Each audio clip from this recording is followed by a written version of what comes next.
Hello friends, स्वागत है आप सभी का एक बार फिर से आपके अपने यूट्यूब चैनल विलेजर्स कॉन्सेप्ट में। दोस्तों, आज का जो सेशन लेके आए हैं, इस सेशन में हम लोग देखने जा रहे हैं एडुटेरिया प्रकाशन की तरफ से जो समान अध्ययन का एक नया बुक लॉन्च किया गया है मार्केट में, जिसमें कि देखिए टोटल 7500 प्लस एमसीक्यूज जो है यानी कि बहुविकल्पीय प्रश्न जो है इस बुक में दिया हुआ है। तो इसमें हम लोग प्रत्येक वीडियो में जो है 2 सेट कवर करेंगे और आप लोगों को बताते चलें कि इसके जो एक सेट है उसमें 50 प्रश्न जो है दिया हुआ है। तो 2 सेट कवर करेंगे यानी कि टोटल हम लोग एक दिन में 100 प्रश्न कवर करेंगे। और ये बुक जो है friends all state PCS, BSSC, BPSSC यानी कि बिहार दरोगा, SSC, railway, banking, CDS, NDA, teacher exams के लिए जो है ये काफ़ी महत्वपूर्ण बुक है। तो आइए शुरू करते हैं आज का सेशन। और आज के सेशन में हम लोग इसका प्रैक्टिस सेट नंबर 1 और 2 को कवर करेंगे। अगर इस चैनल पे आप लोग नए होंगे तो प्लीज़ इस चैनल को सब्सक्राइब कर लीजिएगा और वीडियो अगर अच्छी लगे तो एक लाइक जरूर कर दीजिएगा, अपने दोस्तों में भी इसको शेयर जरूर कीजिएगा। तो आइए दोस्तों देखते हैं प्रैक्टिस सेट 1 का यहाँ पे पहला क्वेश्चन क्या कह रहा है। तो देखिए क्वेश्चन नंबर फर्स्ट जो यहाँ पे दिया हुआ है, कह रहा है इसमें कि रिपब्लिकन पार्टी ऑफ इंडिया के संस्थापक निम्न में कौन थे। सही आंसर इसका हो जाएगा बी आर अंबेडकर, यानी कि भीमराव अंबेडकर जो है ये रिपब्लिकन पार्टी ऑफ इंडिया के संस्थापक थे। तो ऑप्शन नंबर डी जो है इस क्वेश्चन का बिल्कुल राइट आंसर हो जाएगा। उसके बाद जो नेक्स्ट क्वेश्चन यहाँ पे हो जाएगा, देखिए इसमें कह रहा है कि वर्ष 1920 की खिलाफत कमेटी की सभा जिसमें गांधी से असहयोग आंदोलन के नेतृत्व को संभालने का अनुरोध किया गया था, वह सभा किस शहर में हुई थी। इसका सही आंसर हो जाएगा देखिए इलाहाबाद जो है इसका बिल्कुल राइट आंसर हो जाएगा। वह सभा का जो है वह किस शहर में हुई थी, तो वह इलाहाबाद में हुई थी। तो ऑप्शन नंबर क्या हो जाएगा इसका सी हो जाएगा। फ्रेंड्स आप लोगों को बताते चलें कि देखिए इसका जो सेट, जैसे कि एक सेट में 50 क्वेश्चन है तो वो पूरा 50 क्वेश्चन करने के बाद जो है कुछ इसमें अस्मरणीय तथ्य भी दिया गया है, उसको भी जो है हम लोग कवर कर लेंगे। ठीक है, आइए अब नेक्स्ट क्वेश्चन देखेंगे। क्वेश्चन नंबर यहाँ पे 3 कह रहा है इसमें कि निम्नलिखित में से कौन व्यक्ति होम रूल लीग की स्थापना में शामिल नहीं थे। सही हो जाएगा देखिए यहाँ पे एच एस ऑलकॉट। ठीक है, एच एस ऑलकॉट जो है यह होम रूल लीग की स्थापना में शामिल नहीं थे। बाकी जो है बाल गंगाधर तिलक, एनी बेसेंट और एस सुब्रमण्यम अय्यर जो है ये तीनों के तीनों जो है इसमें शामिल थे। तो ऑप्शन नंबर यहाँ पे डी जो है बिल्कुल सही आंसर होगा। उसके बाद जो अगला प्रश्न दिया हुआ है इसमें, देखिए इसमें कह रहा है कि नो आखिरी घटना के समय महात्मा गांधी के निजी सचिव कौन थे। तो उस समय उनके निजी सचिव जो है वह थे प्यारे लाल, यानी कि ऑप्शन नंबर जो सी दिया हुआ बिल्कुल सही आंसर होगा। अगला प्रश्न देख लीजिए इस सेट का। इसमें दिया हुआ है कि सविनय अवज्ञा आंदोलन की असफलता के बाद गांधी जी ने महत्व दिया किसको। सही है, रचनात्मक कार्यक्रम को जो है उन्होंने महत्व दिया था सविनय अवज्ञा आंदोलन की असफलता के बाद। तो ऑप्शन नंबर क्या हो जाएगा, ए हो जाएगा इस क्वेश्चन का बिल्कुल राइट आंसर। प्रश्न नंबर 6 जो दिया हुआ है इसमें कह रहा है कि बंकिम चंद्र चटर्जी की रचना कौन सी नहीं है। तो इसमें जो पोस्ट मास्टर देखिए यहाँ पे जो दिया हुआ यह बंकिम चंद्र चटर्जी की रचना नहीं है। बाकी जो दिया हुआ यहाँ पे दुर्गेश नंदिनी, आनंदमठ, देवी चौधरानी, ये सभी जो है बंकिम चंद्र चटर्जी की रचना है। तो ऑप्शन नंबर क्या हो जाएगा, सी हो जाएगा बिल्कुल करेक्ट। उसके बाद अगला प्रश्न देखेंगे। इसमें कह रहा है कि वर्ष 1911 में किस सामाजिक कार्यकर्ता ने ब्रिटिश विधान परिषद के समक्ष निःशुल्क तथा अनिवार्य प्राथमिक शिक्षा का प्रस्ताव रखा था। तो यह प्रस्ताव रखा गया था गोपाल कृष्ण गोखले के द्वारा, यानी कि ऑप्शन नंबर जो बी दिया हुआ है बिल्कुल सही हो जाएगा, गोपाल कृष्ण गोखले। ठीक है फ्रेंड्स, चलिए नेक्स्ट क्वेश्चन देख लीजिए। इसमें कह रहा है कि निम्नलिखित में से दक्षिण भारत में विजय प्राप्त करने वाला पहला शासक कौन था। तो वह शासक था अलाउद्दीन खिलजी। ठीक है, अलाउद्दीन खिलजी जो है यह दक्षिण भारत में विजय प्राप्त करने वाला पहला शासक था। ऑप्शन नंबर ए हो जाएगा बिल्कुल राइट आंसर। नेक्स्ट है कि निम्नलिखित में से कौन सा व्यक्ति रंपा विद्रोह से संबंधित है। तो वह हो जाएगा देखिए अलूरी सीताराम राजू, यानी कि ऑप्शन नंबर जो सी दिया हुआ है इसका बिल्कुल राइट आंसर है। उसके बाद अगला प्रश्न में कह रहा है कि पागल पंथ की स्थापना किसने की थी। तो पागलपंथ की स्थापना जो है फ्रेंड्स, देखिए यह करमशाह के द्वारा किया गया था, यानी कि बी हो जाएगा इसका बिल्कुल सही। उसके बाद जो नेक्स्ट यहाँ पे दिया हुआ है, कह रहा है कि पानीपत के युद्ध में बाबर के जीतने का मुख्य कारण क्या था। तो इसका मुख्य कारण था तुगलुमा, यहाँ पे देखिए तुलगुमा पद्धति, यानी कि ऑप्शन नंबर जो सी है बिल्कुल सही होगा। अब चलिए अगला प्रश्न देखते हैं। प्रश्न नंबर जो है यहाँ पे प्रश्न नंबर हो जाएगा 12, ठीक है। प्रश्न नंबर जो 12 दिया हुआ देखिए इसमें है कि मध्यकाल में जौनपुर में स्वतंत्र सरकी राजवंश की स्थापना किसने की। तो यह स्थापना किया गया था मलिक उल सर्क के द्वारा, यानी कि ऑप्शन नंबर क्या हो जाएगा, ए हो जाएगा बिल्कुल सही। अगला प्रश्न में कह रहा है इसमें कि अधिक संख्या में दफनाए गए बच्चों के शवदान प्राप्त हुए हैं कहां से। तो यह प्राप्त हुए हैं जोरवे संस्कृति से। कहां से, जोरवे संस्कृति से। ऑप्शन नंबर बी जो है बिल्कुल राइट आंसर होगा। अगला प्रश्न में कह रहा है कि भागवत संप्रदाय के विकास में किसका योगदान अत्यधिक था। तो इसका जो राइट आंसर हो जाएगा देखिए वो हो जाएगा यहाँ पे गुप्त। ऑप्शन नंबर क्या हो जाएगा, डी हो जाएगा बिल्कुल राइट आंसर। उसके बाद जो नेक्स्ट है फ्रेंड्स कह रहा है इसमें कि धमेक स्तूप कहाँ स्थित है। धमेक स्तूप कहाँ स्थित है। तो यह स्थित है सारनाथ में। कहां पे स्थित है, सारनाथ। डी हो जाएगा बिल्कुल राइट आंसर। आइए अब देखते हैं नेक्स्ट क्वेश्चन। क्वेश्चन नंबर हो जाएगा 16, कह रहा है इसमें कि वह सुल्तान कौन था जिसने खलीफा के अधिकार को मानने से इनकार कर दिया था। तो वह सुल्तान था अलाउद्दीन खिलजी, जिन्होंने खलीफा के अधिकार को क्या किया था, मानने से इनकार कर दिया था। बी हो जाएगा इसका बिल्कुल सही आंसर। उसके बाद नेक्स्ट क्वेश्चन है कि यूरोप को उत्तरी अमेरिका से कौन सा सागर या महासागर अलग करता है। इसका सही आंसर हो जाएगा उत्तरी अटलांटिक महासागर। उत्तरी अटलांटिक महासागर जो है यह यूरोप को क्या करता है, तो उत्तरी अमेरिका से अलग करता है। ऑप्शन नंबर ए हो जाएगा इसका बिल्कुल राइट आंसर। नेक्स्ट क्वेश्चन में कह रहा है कि शिवालिक शैल समूह के दक्षिण में भाबर क्षेत्र उदाहरण है किसका। तो यह उदाहरण है गिरिपद स्थिति का। याद रखिएगा ऑप्शन नंबर जो सी है इसका बिल्कुल करेक्ट आंसर होगा। अब अगला प्रश्न में कह रहा है फ्रेंड्स, कह रहा है कि निम्नलिखित में से कौन सा सौर परिवार से संबंधित नहीं है। तो इसमें देखिए निहारिका जो है यह सौर परिवार से संबंधित नहीं है। बी हो जाएगा इसका बिल्कुल राइट आंसर। आइए अब नेक्स्ट क्वेश्चन देख लीजिए। क्वेश्चन नंबर हो जाएगा 20। इसमें है कि सूची 1 को सूची 2 से सुमेलित कीजिए तथा सूचियों के नीचे दिए गए कोड का प्रयोग कर सही उत्तर चुनिए। एक तरफ जो है सूची 1, दूसरी तरफ सूची 2 दिया हुआ है, सही मिलान करना है। तो इसका सही आंसर जो है फ्रेंड्स ऑप्शन नंबर यहाँ पे ए हो जाएगा। ठीक है, ऑप्शन नंबर ए जो है बिल्कुल राइट आंसर होगा इसका। ए का 3 हो जाएगा, यानी कि अनुच्छेद 26 के अंतर्गत जो है देखिए इसमें धार्मिक कार्यों के प्रबंध की स्वतंत्रता जो है इसमें वर्णन किया गया है। बी का 4 हो जाएगा। अनुच्छेद 40 जो है देखिए अनुच्छेद 40 में ग्राम पंचायत के गठन का वर्णन मिलेगा। और सी का 2 हो जाएगा अनुच्छेद 98 में जो है संसद सचिवालय। और डी का 1 हो जाएगा, यानी कि अनुच्छेद 239 जो है इसमें संघ शासित क्षेत्रों का प्रशासन का वर्णन किया गया है। तो ऑप्शन नंबर ए इस क्वेश्चन का राइट आंसर है। चलिए अब अगला प्रश्न देख लीजिए। प्रश्न नंबर 21। प्रश्न नंबर जो 21 दिया हुआ है इसमें कह रहा है कि निम्नलिखित क्षेत्रों में से किस एक क्षेत्र में राज्य सरकार का स्थानीय इकाइयों पर नियंत्रण नहीं होता, वह कौन सा क्षेत्र है। तो याद रखिएगा वह क्षेत्र है नागरिकों की शिकायतें, यानी कि ऑप्शन नंबर ए हो जाएगा इसका बिल्कुल राइट आंसर।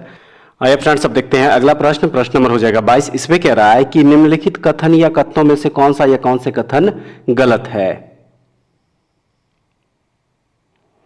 सही आंसर इसका ऑप्शन नंबर डी हो जाएगा। देखिए केवल बी, सी और डी। ठीक है, बी, सी और डी, यानी कि ये तीनों कथन जो है गलत है। कि संविधान के अनुच्छेद 21 के अंतर्गत मृत्यु का अधिकार मूलभूत अधिकार है, ये भी गलत। भारतीय संविधान एक पूर्ण संघीय संविधान है, ये भी गलत है। और भारतीय संविधान के अनुसार मूलभूत अधिकारों को हटाया जा सकता है, ये भी यहाँ पे क्या हो जाएगा, कथन गलत हो जाएगा। तो ऑप्शन नंबर डी यहाँ पे जो दिया हुआ देखिए बिल्कुल सही आंसर होगा। अब चलिए अगला प्रश्न देखेंगे। प्रश्न नंबर हो जाएगा 23। प्रश्न नंबर जो 23 दिया हुआ देखिए इसमें कह रहा है कि वर्ष 2011 में भारत के संविधान में होने वाले 97वें संशोधन का संबंध किस विषय से है। तो इसका जो सही आंसर होगा वो हो जाएगा देखिए ऑप्शन नंबर बी, यानी कि सहकारी संस्थाओं का गठन व कार्य संचालन। ठीक है, ऑप्शन नंबर क्या हो जाएगा, बी इसका बिल्कुल सही आंसर होगा। अगला प्रश्न दिया हुआ है इसमें कि भारत के संसद द्वारा पंचायत प्रावधान अनुसूचित क्षेत्रों तक विस्तार कानून कब पारित किया गया था। तो याद रखिएगा यह पारित किया गया 1996 ईस्वी में। सी हो जाएगा इसका बिल्कुल सही। उसके बाद चलिए अब नेक्स्ट क्वेश्चन देख लीजिए। क्वेश्चन नंबर 25 में दिया हुआ है, कह रहा है कि व्यक्तिगत प्रयोज्य आय यानी कि पीडीआई एक क्या है। पीडीआई एक क्या है, तो वह हो जाएगा ऑप्शन नंबर बी, यानी कि पीडीआई बराबर जो है व्यक्तिगत आय माइनस व्यक्तिगत कर भुगतान माइनस गैर कर भुगतान, यानी कि क्या होगा ऑप्शन नंबर जो बी दिया हुआ, देखिए बिल्कुल राइट आंसर है। अब अगला प्रश्न है इसमें, शरीर के संपर्क में स्पिरिट ठंडी अनुभूति देती है क्योंकि यह, तो इसका राइट आंसर हो जाएगा अत्यंत वाष्पशील है। शरीर के संपर्क में स्पिरिट ठंडी अनुभूति देती है क्योंकि यह अत्यंत वाष्पशील है। सी हो जाएगा इसका बिल्कुल सही आंसर। नेक्स्ट है, जब जल जलवाष्प में परिवर्तित होता है तब क्या होता है। जब जल जलवाष्प में परिवर्तित होता है तब क्या होता है, तो इसका सही आंसर होगा वातावरणीय ऊष्मा स्रोत से ऊष्मा जल में प्रवाहित होती है। सी जो है इसका देखिए बिल्कुल सही आंसर होगा। अगला प्रश्न में कह रहा है कि हरे पौधे सूर्य के प्रकाश की ऊर्जा का कितना प्रतिशत ग्रहण करते हैं और उसे खाद्य ऊर्जा में परिवर्तित करते हैं, तो इसका जो सही आंसर होगा वो हो जाएगा देखिए 1%। ठीक है, हरे पौधे जो है वह सूर्य के प्रकाश की ऊर्जा का कितना, तो 1% ग्रहण करते हैं और उसे खाद्य ऊर्जा में क्या करते हैं, परिवर्तित करते हैं। बी हो जाएगा इसका बिल्कुल सही। चलिए अब नेक्स्ट क्वेश्चन देख लीजिए। क्वेश्चन नंबर जो है फ्रेंड्स यहाँ पे हो जाएगा 29। और देखिए क्वेश्चन नंबर 29 जो दिया हुआ है, कह रहा है इस क्वेश्चन में यहाँ पे कि सूची 1 को सूची 2 से सुमेलित कीजिए तथा नीचे दिए गए कूट की सहायता से सही उत्तर का चयन करें। ठीक है, सूची 1 में जो है धातु और सूची 2 में जो है संबंधित उसका रोग दिया हुआ है और कह रहा है कि नीचे दिए गए कूट की सहायता से सही उत्तर का चयन करें। तो सही उत्तर जो है इसका ऑप्शन नंबर डी हो जाएगा। ए का 1 होगा। आर्सेनिक धातु जो है, देखिए आर्सेनिक धातु यहाँ जो दिया हुआ है इसका क्या हो जाएगा, फेफड़े का कैंसर हो जाएगा। ठीक है, फेफड़े का कैंसर जो है आर्सेनिक की वजह से होता है। उसके बाद बी का जो है यहाँ पे क्या हो जाएगा, बी का यहाँ पे हो जाएगा 3, यानी कि कैडमियम जो है, कैडमियम हड्डियों में कमजोरी इसकी वजह से हो जाएगा। उसके बाद सी का 4, यानी कि पॉलीविनाइल क्लोराइड जो है यह श्वसन संबंधी समस्या इससे उत्पन्न होता है। और बेरियम जो है यह मस्तिष्क सूजन। ठीक है, तो याद रखिएगा ऑप्शन नंबर जो डी दिया हुआ है यहाँ पे क्या हो जाएगा, इसका बिल्कुल राइट आंसर होगा। अब चलिए अगला प्रश्न देख लीजिए। प्रश्न नंबर हो जाएगा 30। प्रश्न नंबर जो है फ्रेंड्स यहाँ पे हो जाएगा 30। इसमें कह रहा है कि सांद्र सल्फ्यूरिक अम्ल की उपस्थिति में एसिटिक अम्ल तथा एथिल एल्कोहल के मध्य होने वाली अभिक्रिया कहलाती है। यानी कि ये जो अभिक्रिया है वह क्या कहलाती है, तो वह अभिक्रिया एस्टरीकरण कहलाती है। डी हो जाएगा इसका बिल्कुल सही आंसर। अगला प्रश्न में कह रहा है कि ग्रेफाइट में परतों को एक दूसरे से मिलाकर रखा जाता है किसके द्वारा। ग्रेफाइट में परतों को एक दूसरे से मिलाकर रखा जाता है किसके द्वारा, तो वह वांडर वाल्स बलों के द्वारा जो है मिलाकर रखा जाता है। याद रखिएगा ए इस क्वेश्चन का बिल्कुल सही आंसर। अगला प्रश्न, निम्नलिखित में से कौन सा एक यातायात संचालित नगरों में भूरी वायु बनने से संबद्ध है, तो इसका राइट आंसर सल्फर डाइऑक्साइड होगा। ठीक है, ऑप्शन नंबर ए जो है बिल्कुल करेक्ट आंसर होगा। अगला प्रश्न में कह रहा है कि किस प्रकार के ऊतक से मनुष्यों में ग्रंथि का निर्माण होता है, वह कौन सा ऊतक है, तो याद रखिएगा वह ऊतक है उपकला ऊतक। सी जो है इसका राइट आंसर होगा। नेक्स्ट क्वेश्चन दिया हुआ है कि मनुष्य की लार में उपस्थित एक घातक लाइसोजाइम किस रूप में कार्य करता है।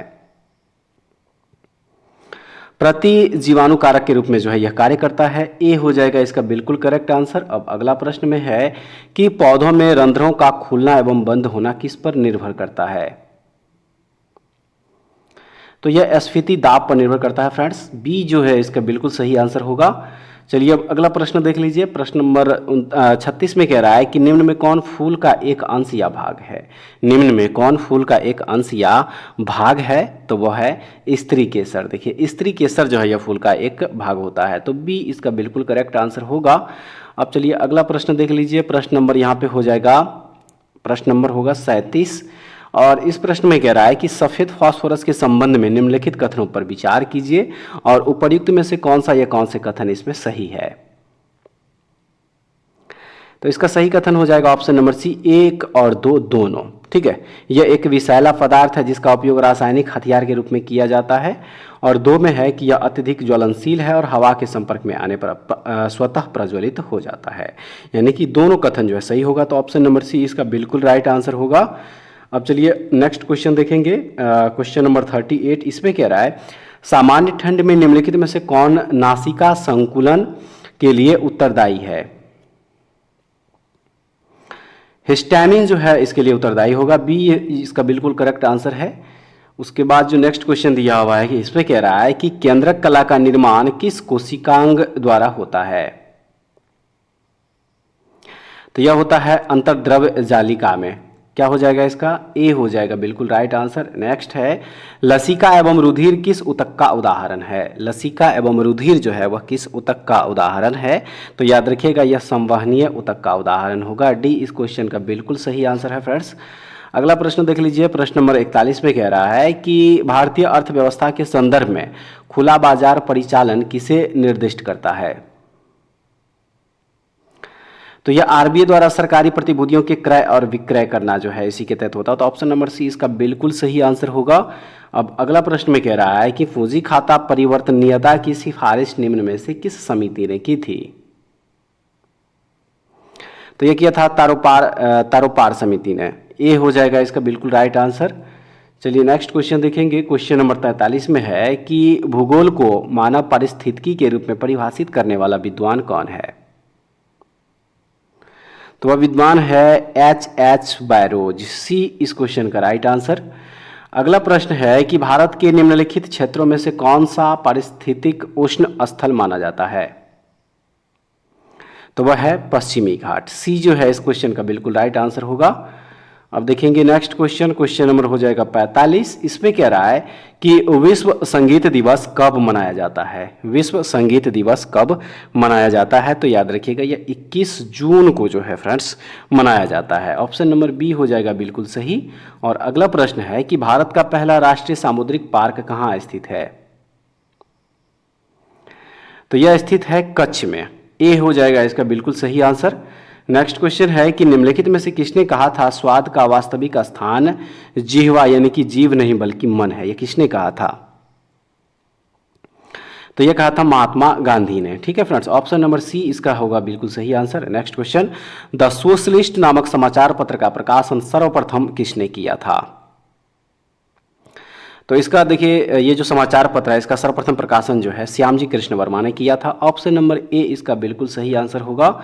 अगला प्रश्न में कह रहा है कि भैंसा सिंगी नामक जाति किस राज्य में पाई जाती है? तो यह पाई जाती है नागालैंड। ऑप्शन नंबर डी इस क्वेश्चन का बिल्कुल सही आंसर होगा। और आइए इस सेट यानी कि प्रैक्टिस सेट 1 का जो है लास्ट क्वेश्चन देखेंगे। इसमें कह रहा है कि HDPE का पूरा नाम क्या है? सही आंसर है हाई डेंसिटी पॉलीथिलीन जो है फ्रेंड्स यह HDPE का फुल फॉर्म होता है, यानी कि ऑप्शन नंबर जो ए है बिल्कुल सही आंसर हो जाएगा। तो फ्रेंड्स ये था टोटल 50 प्रश्न प्रैक्टिस सेट नंबर 1 का। और आइए इसमें कुछ स्मरणीय तथ्य जो दिया हुआ है उसको भी हम लोग देख लेते हैं। तो स्मरणीय तथ्य में जो है सबसे पहले देखिए दिया हुआ है कि भारत में मानव का सर्वप्रथम साक्ष्य प्राप्त हुआ है कहाँ से? तो यह प्राप्त हुआ है नर्मदा घाटी से। ठीक है। सर्वप्रथम प्राचीनतम अस्थायी जीवन के प्रमाण मिले हैं कहाँ से? तो मेहरगढ़ से। एक ही कब्र से 3 मानव कंकाल के अवशेष मिले हैं कहाँ से? तो यह दमदमा से मिला है। और गर्त आवास के साक्ष्य प्राप्त हुए कहाँ से? तो बुर्ज होम से। ठीक है। उसके बाद चलिए नेक्स्ट देख लेंगे। नेक्स्ट है कि मानव के साथ कुत्ते को दफनाने का साक्ष्य प्राप्त हुआ है कहाँ से? तो यह प्राप्त हुआ है बुर्ज होम से। नेक्स्ट, जूते हुए खेत का साक्ष्य प्राप्त हुआ है कहाँ से? तो यह कालीबंगा से प्राप्त हुआ है। अग्निकुंड का साक्ष्य प्राप्त हुआ है कालीबंगन एवं लोथल से। और नेक्स्ट जो इसमें दिया हुआ है देखिए कह रहा है कि युग्म समाधियां का प्रमाण प्राप्त हुआ है कहाँ से? तो यह प्राप्त हुआ है कालीबंगन एवं लोथल से। ठीक है फ्रेंड्स, तो ये था कुछ स्मरणीय तथ्य प्रैक्टिस सेट 1 का। उसके बाद आइए प्रैक्टिस सेट 2 जो है हम लोग कवर करेंगे। इसमें भी टोटल हम लोग 50 प्रश्न देखेंगे और उसके बाद इसका जो स्मरणीय तथ्य दिया हुआ होगा उसको भी हम लोग देखेंगे। तो इस क्रम में देखिए प्रैक्टिस सेट नंबर 2 का जो पहला क्वेश्चन दिया हुआ है इसमें कह रहा है कि पाथवे टू गॉड नामक पुस्तक के लेखक कौन है? पाथवे टू गॉड नामक पुस्तक के लेखक कौन है? तो इस क्वेश्चन का जो सही आंसर हो जाएगा वो हो जाएगा ऑप्शन नंबर डी, यानी कि महात्मा गांधी। ठीक है, चलिए अब अगला प्रश्न देख लीजिए। प्रश्न नंबर 2 में कह रहा है कि निम्नलिखित अधिनियमों को उनके कालक्रमानुसार व्यवस्थित करें एवं नीचे दिए गए कूट में से सही उत्तर का चयन करें।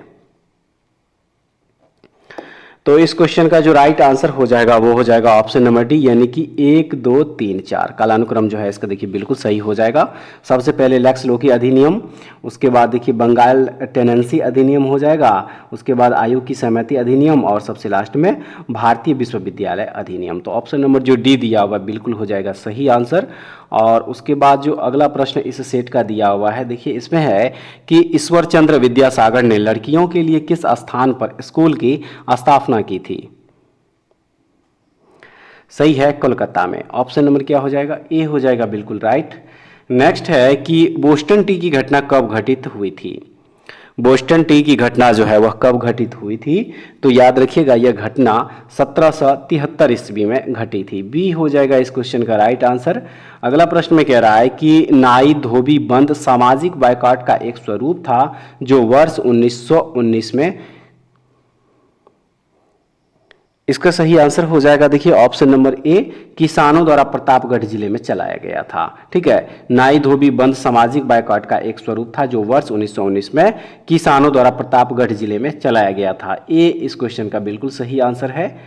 अगला प्रश्न दिया हुआ है कि संगम युग में उरैयूर किस लिए प्रसिद्ध या विख्यात था? तो यह विख्यात था कपास के व्यापार का महत्वपूर्ण केंद्र होने के वजह से, यानी कि ऑप्शन नंबर बी हो जाएगा इसका बिल्कुल सही आंसर। अब चलिए अगला प्रश्न देखते हैं। प्रश्न नंबर 7 में दिया हुआ है कि सूची 1 को सूची 2 से सुमेलित कीजिए तथा नीचे दिए गए कोड का उपयोग कर सही उत्तर चुनिए। सूची 1 और सूची 2 का जो है क्या करना है? सही मिलान करना है। तो सही मिलान जो है इसका फ्रेंड्स ऑप्शन नंबर जो सी दिया हुआ सही हो जाएगा। ए का 2 हो जाएगा, बी का 1, सी का 4 हो जाएगा और डी का 3 हो जाएगा। ए का 2 फुतुह उस सलातीन जो है इसका क्या हो जाएगा? देखिए अब्दुल मलिक इसामी। उसके बाद बी का 1 होगा फुतुहात ए फिरोज शाही जो है यह फिरोज शाह तुगलक के द्वारा जो है लिखा गया। उसके बाद सी का 4 हो जाएगा तारिक ए फिरोज शाही जो है यह जियाउद्दीन बर्नी। और उसके बाद खजान उल फुतूह जो है यह अमीर खुसरो के द्वारा। तो ऑप्शन नंबर सी इसका बिल्कुल करेक्ट आंसर होगा। अब चलिए अगला प्रश्न देखेंगे। प्रश्न नंबर जो है हो जाएगा प्रश्न नंबर 8। इसमें कह रहा है कि सिंधु सभ्यता से प्राप्त मोहरों में कौन से वृक्ष की आकृति मिलती है? तो वह वृक्ष है पीपल का वृक्ष। सिंधु सभ्यता से प्राप्त जो मोहर है उसमें वृक्ष की जो आकृति मिलती है वो कौन सी वृक्ष की? तो पीपल के वृक्ष की। ऑप्शन नंबर बी हो जाएगा राइट आंसर। नेक्स्ट क्वेश्चन में कह रहा है कि प्रसिद्ध मराठी उपन्यास मृत्युंजय के लेखक कौन है? तो इसके लेखक हो जाएगा शिवाजी सावंत। ऑप्शन नंबर क्या होगा? सी हो जाएगा बिल्कुल राइट। नेक्स्ट, निम्नलिखित में से किस घटना ने ब्रिटिश ईस्ट इंडिया कंपनी को बंगाल सूबे का वास्तविक मालिक बनाया? वह कौन सी घटना है? तो वह घटना है बक्सर की जो लड़ाई हुई थी वही। ऑप्शन नंबर क्या हो जाएगा? बी इसका बिल्कुल सही आंसर होगा। नेक्स्ट क्वेश्चन देख लीजिए। 11 नंबर में कह रहा है जहांगीर ने किसे नादिर उल असर के खिताब से नवाजा था? तो यह नवाजा था उस्ताद मंसूर को। ऑप्शन नंबर बी हो जाएगा सही। नेक्स्ट क्वेश्चन है कि गजनी का सुल्तान महमूद किस चोल राजा के समकालीन थे? सही आंसर है देखिए राजेंद्र प्रथम के समकालीन। ऑप्शन नंबर ए है राइट आंसर।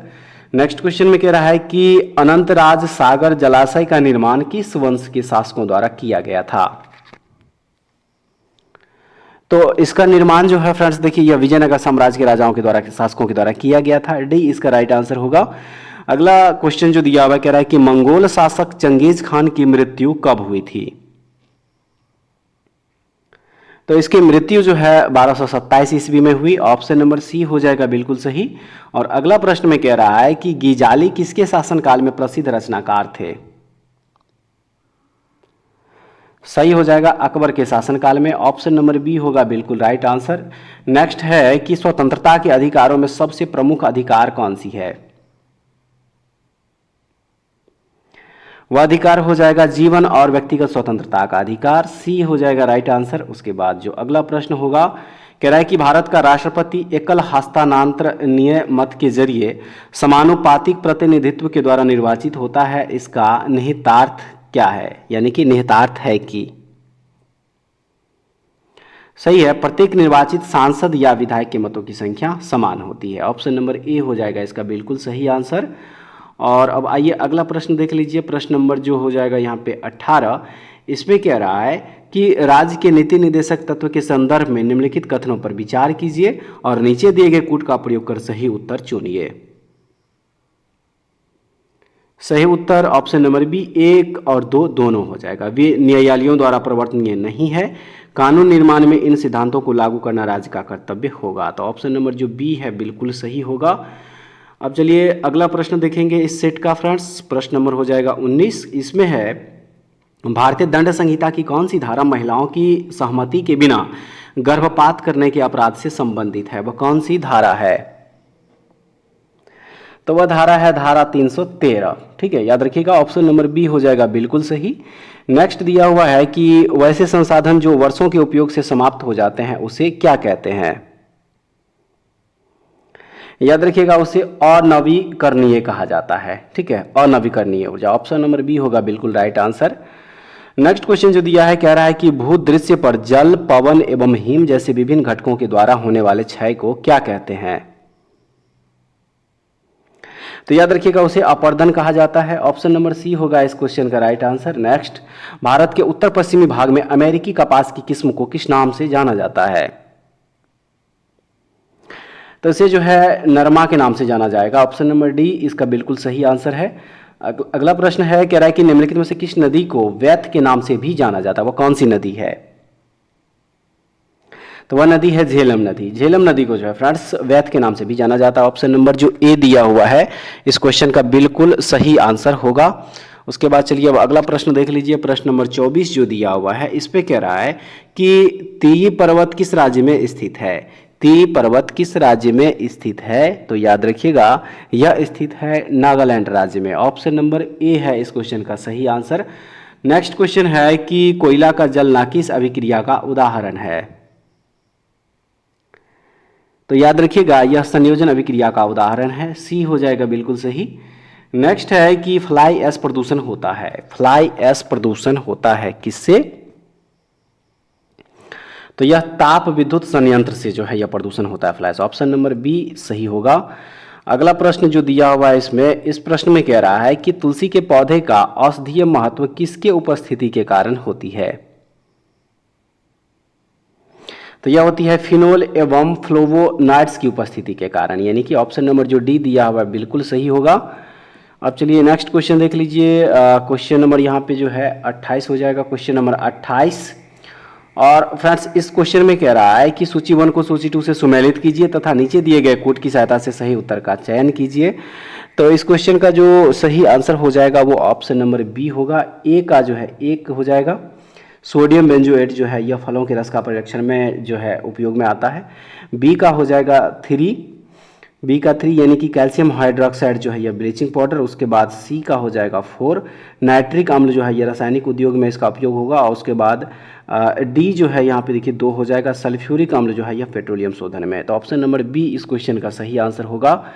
उसके बाद चलिए अब नेक्स्ट क्वेश्चन देख लेते हैं। क्वेश्चन नंबर 29 में कह रहा है कि कौन सा एक आवश्यक तत्व है जिसका उपयोग प्रोटीन के संश्लेषण में किया जाता है? वह कौन सा तत्व है?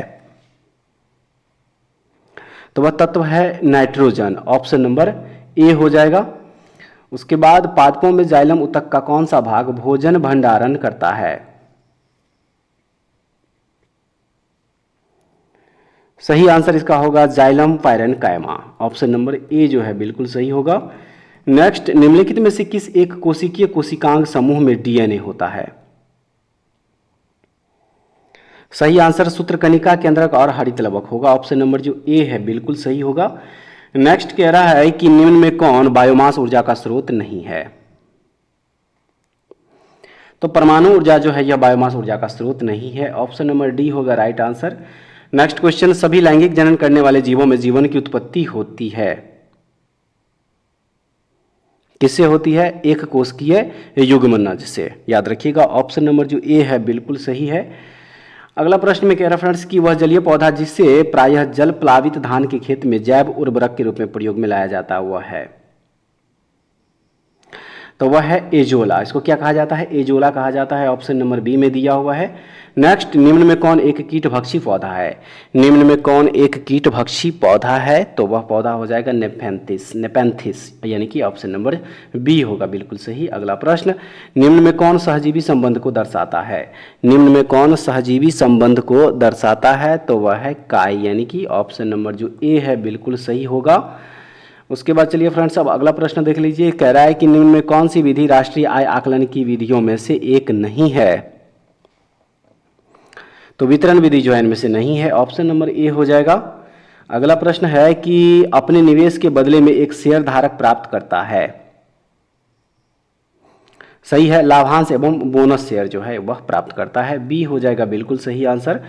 अगला प्रश्न है कि आधुनिकीकरण में शामिल है, आधुनिकीकरण में क्या शामिल है? सही है इसका ए और बी दोनों, यानी कि नवीन प्रौद्योगिकी का प्रयोग और सामाजिक दृष्टिकोण में परिवर्तन लाना। ऑप्शन नंबर सी जो है इस क्वेश्चन का बिल्कुल सही आंसर होगा।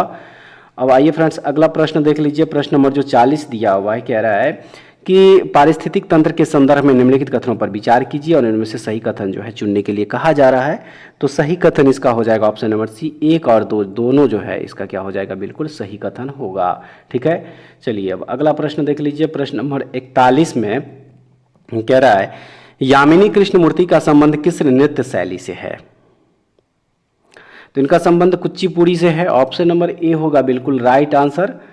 ठीक है, अगला प्रश्न जो है 42 नंबर में कह रहा है कि निम्नलिखित घटनाओं पर विचार कीजिए तथा इन्हें सही कालानुक्रम में व्यवस्थित कीजिए, सबसे पहले से प्रारंभ करते हुए आखिरी गतिविधि तक। नीचे दिए गए कोड का प्रयोग कर सही उत्तर का चयन करें। तो सही जो है इसका ऑप्शन नंबर सी होगा। सबसे पहले क्या हो जाएगा, 3 नंबर यानी कि इलेक्ट्रॉन की खोज हुआ था, उसके बाद 4 प्रोटॉन की खोज, उसके बाद देखिए न्यूट्रॉन की खोज और सबसे लास्ट में जो है पाई मेसॉन की खोज हुआ था। तो ऑप्शन नंबर सी इसका बिल्कुल करेक्ट आंसर होगा। 43 नंबर क्वेश्चन में कह रहा है कि निम्नलिखित में किस राज्य में हर वर्ष इको रिट्रीट महोत्सव आयोजित किया जाता है? किस राज्य में? तो ये महोत्सव जो है फ्रेंड्स ओडिशा में मनाया जाता है, इसका आयोजन होता है, ऑप्शन नंबर बी होगा बिल्कुल सही आंसर।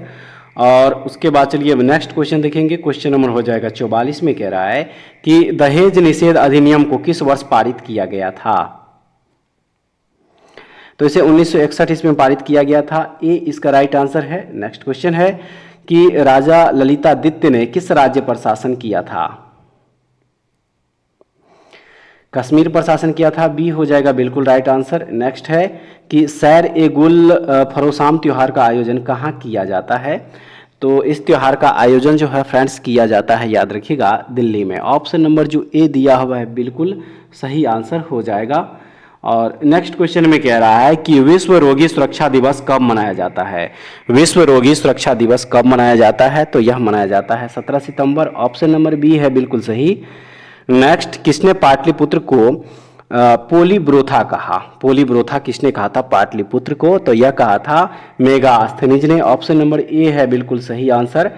नेक्स्ट, निम्न में कौन सी पावर लोकल एरिया वायरलेस संचार तकनीक है? तो इसका सही आंसर हो जाएगा देखिए ब्लूटूथ, यानी कि ऑप्शन नंबर ए। और आइए फ्रेंड्स अब इस सेट का लास्ट क्वेश्चन देख लीजिए। कह रहा है इसमें कि किसे कृत्रिम बुद्धिमत्ता का जनक कहा जाता है? तो याद रखिएगा इस क्वेश्चन का सही आंसर हो जाएगा जॉन मैकर्थी को जो है कृत्रिम बुद्धिमत्ता का क्या कहा जाता है? जनक कहा जाता है, ऑप्शन नंबर बी हो जाएगा बिल्कुल सही आंसर। तो फ्रेंड्स ये था प्रैक्टिस सेट 2 का टोटल 50 क्वेश्चन। और आइए इसका कुछ स्मरणीय तथ्य जो दिया हुआ है उसको भी देख लेते हैं हम लोग। तो इसमें जो सबसे पहले दिया कह रहा है कि नक्काशीदार ईंटों का प्रयोग का साक्ष्य प्राप्त हुआ है कहाँ से? तो यह हुआ है कालीबंगन से। नर्तकी की कांस्य मूर्ति का साक्ष्य प्राप्त हुआ है कहाँ से? तो यह प्राप्त हुआ है मोहनजोदड़ो से। शवों को दफनाने की प्रथा का प्रचलन था कहाँ पे? तो हड़प्पा में। शवों को जलाने की प्रथा का प्रचलन कहाँ था? मोहनजोदड़ो में। नेक्स्ट है कि 3 मुख वाले देवता की मूर्ति प्राप्त हुई कहाँ से? मोहनजोदड़ो से। मिट्टी द्वारा निर्मित हल का साक्ष्य प्राप्त हुआ है कहाँ से? तो बनावली से। उन्नत जल प्रबंधन का साक्ष्य प्राप्त हुआ है धौलावीरा से। शैलकृत स्थापत्य के प्राचीनतम प्रमाण प्राप्त हुए हैं धौलावीरा से। उसके बाद जो नेक्स्ट दिया हुआ है इसमें देखिए, इसमें कह रहा है कि वैसा हड़प्पा कालीन स्थल जो 3 भागों में विभक्त था वह हो जाएगा देखिए यहाँ पे धौलावीरा से। ठीक है, तो फ्रेंड्स ये था टोटल 100 प्रश्न प्रैक्टिस सेट 1 और 2 का। उम्मीद करते हैं कि ये दोनों सेट का जो प्रश्न है आप लोगों के एग्जाम पॉइंट ऑफ व्यू से काफी महत्वपूर्ण होगा। एक बार कमेंट्स करके जरूर बताइएगा कि आज का सेशन आप लोगों को कैसा लगा, और अगर आप लोगों को इसका पीडीएफ चाहिए तो हमारे टेलीग्राम चैनल से जुड़ जाइए, वहां पे इसका पीडीएफ भी आप लोगों को दे दिया जाएगा विथ आंसर की के साथ। ठीक है, तो नेक्स्ट वीडियो में दोबारा फिर से मिलेंगे, तब तक के लिए जय हिंद।